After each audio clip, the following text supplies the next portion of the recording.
नमस्ते दोस्तों, स्वागत है आपका उपागम एकेडमी पे। दोस्तों आज हम इतिहास में मध्यकालीन भारत में दो प्रमुख टॉपिक जो बच गए थे, मराठा और सिख धर्म। हम आज मराठों की बात करेंगे और अगले वीडियो में सिख धर्म के बाद हम लोग दोस्तों इतिहास के अगले टॉपिक आपको आधुनिक भारत में चलेंगे। दोस्तों मध्यकालीन भारत में दो महत्वपूर्ण पॉइंट अब रह गए हैं केवल, वह है आपको एक मराठा और दूसरा रह गया है दोस्तों सिख धर्म। तो चलिए हम आप एक एक करके इनके बारे में जानते हैं। तो पूछा जाता है दोस्तों मराठों में जो इम्पोर्टेंट पॉइंट है हम उसको लिख देते हैं। संस्थापक थे वीर शिवाजी। इनका जन्म 1627 में शिवनेर दुर्ग में हुआ था। शिवनेर दुर्ग में जिनकी माता जीजाबाई थी। दोस्तों शिवाजी बचपन से, इनके जन्म की पहले हम एक कहानी बता देते हैं कि जो शिवनेर एक दुर्ग था दोस्तों, चूँकि यह दक्षिण में पड़ता है लेकिन शिवाजी का जो कार्य क्षेत्र था वह पश्चिम भारत यानी कि महाराष्ट्र के तरफ था। इसके बाद दोस्तों इसके पिताजी और माताजी की बात करें तो शाहजी भोंसले और माता का नाम जीजाबाई। इनके गुरु का नाम कोंडदेव था। उस समय प्रमुख महाराष्ट्र में होने वाले प्रमुख संतों में गुरु रामदास का इन पे बड़ा प्रभाव था, गुरु रामदास का। ठीक है दोस्तों, गुरु रामदास उस समय महाराष्ट्र के प्रमुख संत हुआ करते थे जो कि भक्ति आंदोलन के बाद आपको भक्ति आंदोलन को बढ़ावा देने में इनका महत्वपूर्ण योगदान था। ज्ञानेश्वर, नामदेव, एकनाथ, तुकाराम और क्या कहते हैं रामदास जैसे कुछ लोग हुए थे। क्या ज्ञानेश्वर, तुकाराम, नामदेव और रामदास, ये गुरु रामदास का इन पे प्रमुख प्रभाव था दोस्तों। और इसके बाद दोस्तों अगर हम बात करें इनके विवाह की तो इनका विवाह साईबाई निबांकल से हुआ था 1640 में। 1640 में लंकर से हुआ था। इनका प्रथम सैन्य अभ्यास बीजापुर पे था दोस्तों। इनका प्रथम सैन्य अभ्यास इन्होंने बीजापुर के खिलाफ किया और इन्होंने 1644 ईस्वी में बीजापुर के तोरण पहाड़ी को अधिकार कर लिया, तोरण पहाड़ी को जीत लिया। चलिए दोस्तों अगर सूरत की बात करें तो इन्होंने प्रमुख मुगल व्यापारिक केंद्र सूरत को 1664 और 1670 दो बार लूटा। चूँकि मुगलों के पास उस समय मुगलों ने प्रजा पे अत्यधिक कर लगा के क्या कहते हैं औरंगजेब का शासन था और वो हिंदू को देखना नहीं चाहते थे क्योंकि उन्होंने इस्लाम दारुल इस्लाम का एक नारा दिया था। तो उन्होंने मुगल व्यापारिक केंद्रों को लूटा और 1665 ईस्वी में इन्होंने जय सिंह जो मुगल सेनापति था इसके साथ एक संधि की, पुरंदर की संधि, लेकिन 1666 में इसे कैद कर लिया गया और आगरा के जयपुर भवन में, हमने यह बता चुके हैं, जयपुर भवन में इसे कैद करके रखा, जहां मात्र 3 महीने के बाद यह पुनः भाग गए और इन्होंने अपना राज्याभिषेक 1664 में काशी में करवाया।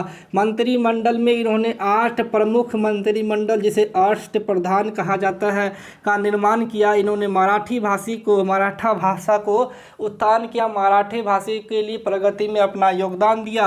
और अगर माप की बात करें तो उन्होंने रस्सी की जगह लकड़ी की काठी और छड़ का प्रयोग किया और इन्होंने चौथ और सरदेशमुख ये दो प्रमुख कर का ऐलान किया। चौथ जो होता है ना दोस्तों, ये 25% लिया जाता था। बोलता था क्या कि अगर हम आपके भूमि को बर्बाद नहीं करेंगे, आपके भूमि को तहस नहस नहीं करेंगे, आपकी भूमि आपकी रहेगी, इसी के लिए आप जो है हमें कर दें, जिसे हम लोग चौथ बोलते थे। और अगर इसके बाद ये ज़मींदारों से अधिकतर लिया जाता था जिनके पास जागीरें होती थी, बहुत ज़्यादा ज़मीनें होती थी।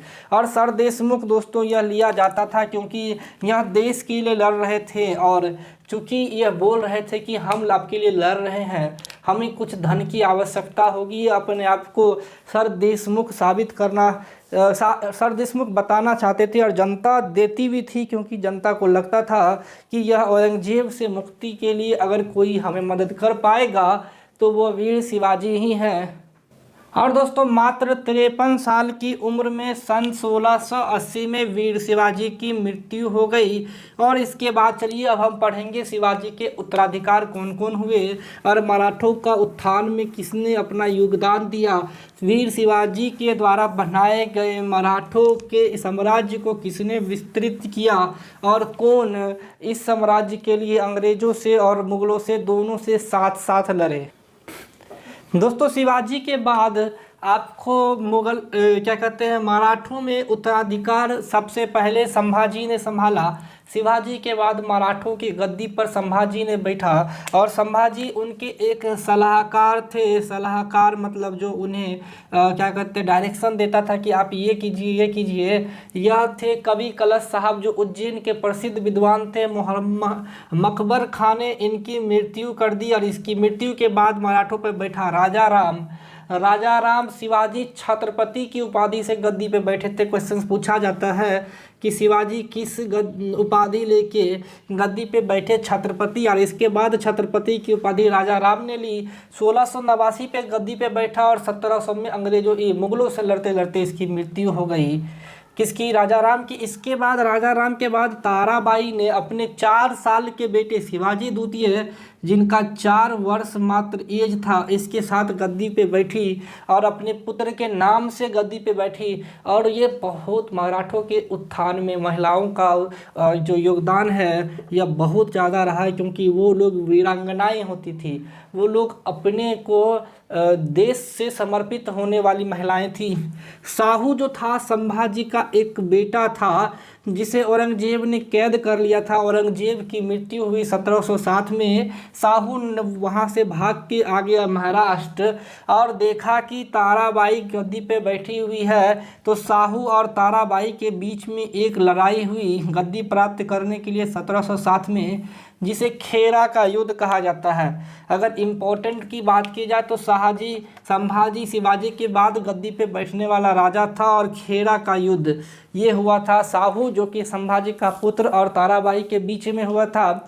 साहू ने क्या किया कि अब छत्रपति की उपाधि खत्म करके पेशवा की उपाधि शुरू की और पेशवा को मराठों का संरक्षक घोषित किया।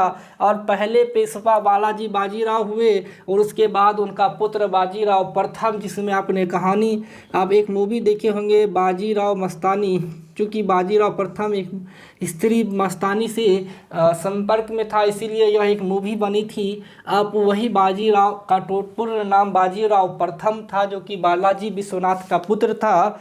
बाजीराव प्रथम बहुत ही महत्वाकांक्षी और मराठों के उत्कर्ष में इनका सबसे बड़ा योगदान माना जाता है। बाजीराव प्रथम जो थे यह मतलब कह रहे थे क्या कि इन्होंने साहू को कहा था कि अब तो वह पेड़ बूढ़ा हो गया है। मुगलों के बारे में बोला कि वह पेड़ बूढ़ा हो गया है, शाखाओं पे क्यों वार करे, क्यों ना जड़ ही काट दे, शाखाएं तो स्वतः ख़त्म हो जाएगी। और इसीलिए उन्होंने निजाम उल मुल्क के साथ बालाजी बाजीराव ना बाजीराव प्रथम ने एक युद्ध किया पालखेड़ा का, और जिसपे वह क्या कहते हैं निजामुल मुल्क को हरा दिया। फिर एक संधि के तहत यह गद्दी पे बैठा और दिल्ली पे आक्रमण करने वाला पहला शासक जो मराठा था वह कोई और नहीं अपना वही बाजीराव था और 1740 में मृत्यु हो गई। बाद में बालाजी बाजीराव, जिसको नाना साहब हम बोलते हैं, नाना के संग खेली थी झांसी रानी, आपने पढ़े हैं ना, यही नाना साहब थे। नाना साहब बालाजी बाजीराव के साथ गद्दी पे बैठा और इन्होंने अपने एक संगोली की संधि की 1750 में, जिसके बाद मराठों को संरक्षित कर लिया गया। लेकिन अभी इनका संघर्ष तो मुगलों के कमज़ोर शासन से था, अंग्रेज़ों से नहीं हुआ था। इसके बाद मराठों का संघर्ष अंग्रेज़ों के साथ हुआ। चलिए हम उसके बारे में चर्चा करते हैं। तो दोस्तों अब एक इम्पॉर्टेंट कुछ पॉइंट हैं जिसमें आपको यह स्टार है, प्रथम दूसरे तीसरे लाल पेन लगाया हुआ चीज़ जितने हमने लगाए हैं आपको वो बस याद रखना है। मराठों में दोस्तों बालाजी बाजीराव, हमने बोला कि बालाजी बाजीराव ये मराठों की गद्दी पर बैठा। इसके बाद दोस्तों पानीपत की तीसरी लड़ाई 1761 में हुई थी। पहला हम बता ही चुके हैं आपको, बाबर इब्राहिम लोदी के बीच में हुआ था, दूसरा अकबर हिमू के बीच में, और तीसरा हुआ है बालाजी बाजीराव और अफगानियों के बीच में, जिसमें अफगान शासक था अहमद शाह अब्दाली। अहमद शाह, ये याद रखिएगा, पूछा जाता है। इसकी मृत्यु 1761 में होने के बाद माधवराव नारायण गद्दी पे बैठा, उसके बाद पेशवा नारायण राव गद्दी पे बैठा, और अंतिम शासक था ये बाजीराव द्वितीय, जिसका मृत्यु 1853 में हुआ। यह तीसरी तीन लड़ाइयाँ की, प्रथम, दूसरी और तीसरी। 1782 में पहला अंग्रेज मराठा युद्ध, दूसरा अंग्रेज मराठा युद्ध और तीसरा अंग्रेज मराठा युद्ध हुआ। तीन अंग्रेज मराठा युद्ध 1782, 1803-5, 1817, 1719। सालाबाई संधि, देवगांव की संधि और मंदसौर की संधि। बहुत सारे अंग्रेज और मराठों के बीच संधि हुआ, पूना संधा, सूरत समझौता, ये सभी हुए हैं। इम्पोर्टेंट है ये तीनों। आंगल युद्ध पूछा जाता है कभी कभी कि किस संधि के द्वारा खत्म हुआ। और इसके बाद दोस्तों ये जो तीसरा आंगल मराठा युद्ध हुआ था, इन्होंने पेशवा पद को ही समाप्त कर दिया और बोला बेटा तू जा, तेरे से शासन नहीं होगा, तू पेंशन ले, खा पी ऐश कर मौज कर, तेरे से शासन नहीं होगा, शासन हम कर लेते हैं, तू बैठ के वीर लेवल पे टीम बना। ऐसा बोला गया पेशवा को, और बोला जाके गद्दी नहीं, जाके आप आराम से पलंग पे सो, गद्दी तुम्हारे लिए नहीं बनी है। और बिठूर में इसे कैद करके रखा गया। 1853 में इसकी मृत्यु हो गई। दोस्तों मराठों के पतन भारतीय संविधान, ये भारतीय संविधान कहते हैं, भारतीय इतिहास में अंग्रेज़ों के उत्थान का कारण था, क्योंकि मराठों ने अंग्रेज़ों से बहुत ही तत्परता से लड़ाई की, उसे रोकने की कोशिश की। यहाँ हर एक शासक जो है अपने आप को झोंक देता था, चाहे वो वीर शिवाजी हो, चाहे संभाजी हो, वो सभी अपने आप को भारतीय अस्तित्व, भारतीय संस्कृति को बनाए रखने और अक्षुण्ण बनाए रखने के लिए लड़ते रहे, लेकिन कामयाब नहीं हो पाए। तब जाके आधुनिक भारत हुआ और वहाँ भारतीय स्वतंत्रता संग्राम की कहानियाँ हुई। चलिए दोस्तों, अगले वीडियो में हम सिख धर्म को पढ़ाएंगे और फिर हम बात करेंगे आधुनिक भारत की।